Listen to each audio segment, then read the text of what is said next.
मित्रों नमस्कार, मैं प्रोफेसर किरण बुसारे रेगन हेल्थ के हेल्थ एजुकेशन के चैनल में आपका स्वागत है। ऑटोइम्यून डिसीजेस, हमारी रोग प्रतिकारक शक्ति जब हमें ही फॉरेन समझ लेती है, हमें ही बाहर का समझ लेती है, कुछ पेशीज़ को, कुछ टिश्यूज़ को, तो हमारे खिलाफ काम करने लगती है। ये ऐसी विदारक कंडीशन बन जाती है मित्रों, जहाँ पर हमारे ही बॉडी कंपोनेंट को इम्यूनिटी डैमेजेस करती है, क्योंकि इम्यूनिटी के पास पूरी तरीके से वो वीपन होते हैं डैमेज करने के लिए। जो कुछ वो माइक्रो ऑर्गेनिज्म, फॉरेन पार्टिकल्स है या फॉरेन बॉडीज है जिसके खिलाफ यूज़ करती है मित्रों, तो इम्यूनिटी बहुत ही पावरफुल होती है। अगर वो हमारे ही खिलाफ काम करती है तो ये ऑटोइम्यून डिसीज़ बन जाती है।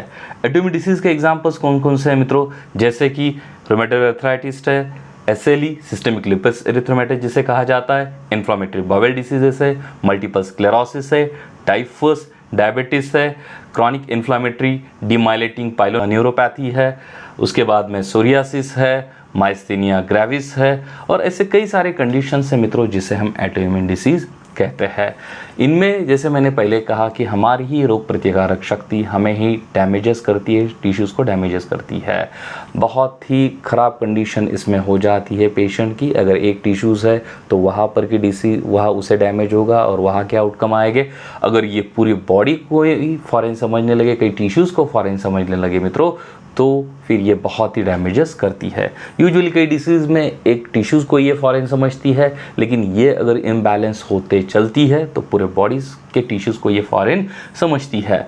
क्यों ऐसा होता है, एग्जैक्ट इसका कारण क्या है मित्रों पता नहीं है, लेकिन कुछ हो सकता है, कुछ इन्फेक्शंस है, वायरल इन्फेक्शंस है, कुछ बीमारियां हो सकती है ऑलरेडी जिसकी वजह से ये हो सकती है, जेनेटिक हो सकती है जिसे हम आनुवंशिकता कहते हैं मित्रों, इसके कारण हो सकती है। और आजकल जो कहा जा रहा है लीकी गट सिंड्रोम जिसे कहते हैं कि हमारे ही जो आते होते इंटेस्टाइन होते हैं वो एक गुड फिल्ट्रेशंस होते हैं, अच्छी चीज़ें जिसको एब्जॉर्ब की जाती है, और जो ख़राब चीज़ें उसको हम एक्सक्रीट कर देते हैं, बाहर निकाल देते हैं। लेकिन जब ये काम अच्छी तरीके से नहीं कर पाते, इसमें छाले बन जाते और कुछ टॉक्सिक सब्सटेंसेस अगर हमारे ब्लड में जाते हैं तो हमारी इम्यूनिटी वहाँ से इम्बैलेंस हो जाती है, और वहीं से कहा जाता है कि एलर्जिक डिसीज़ का जन्म होता है, और ऑटोइम्यून जैसे डिसीज़ का भी जन्म वही से होता है। उसे लीकी गट सिंड्रोम कहा जाता है। इसलिए हमारे पेट के आंतों को अगर हम अच्छी तरीके से भर के निकालते हैं मित्रों, तो इसमें ये काफ़ी सारा प्रभावी साबित होता है। तो जैसे मैंने कहा मित्रों, गृह युद्ध जैसी कंडीशन शरीर में बन जाती है, बहुत डैमेजेस होते हैं, पेशेंट बहुत सफ़र होते रहते हैं।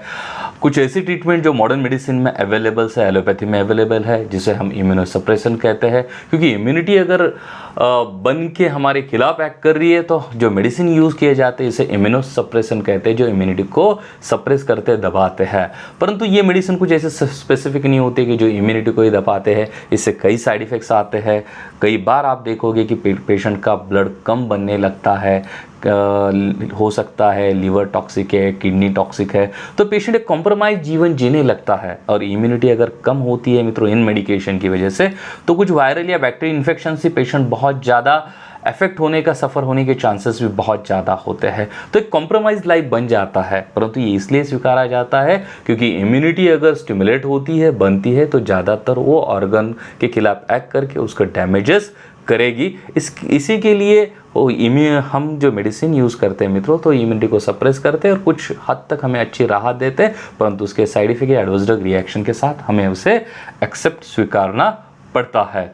तो मित्रों ये कुछ होता है। यहाँ पर क्या है इसके पर्याय, अदर हम कई पर अगर चलते हैं, जैसे हम देखते हैं मित्रों आयुर्वेद में, तो आयुर्वेद में जैसे पंचकर्मा यूज़ किया जाता है। पंचकर्मा में जो डिटॉक्सिफिकेशन प्रोसेस यूज़ की जाती है, जिसमें हो सकता है जो हमारे बॉडीज़ में टॉक्सिक सब्सटेंसेस जमे हुए वो अगर निकाल दिए जाए, कई बार अगर पंचकर्मा किया जाए तो वहाँ पर इसमें फ़र्क या इफ़ेक्ट आने के बहुत अच्छे चांसेस बन जाते हैं।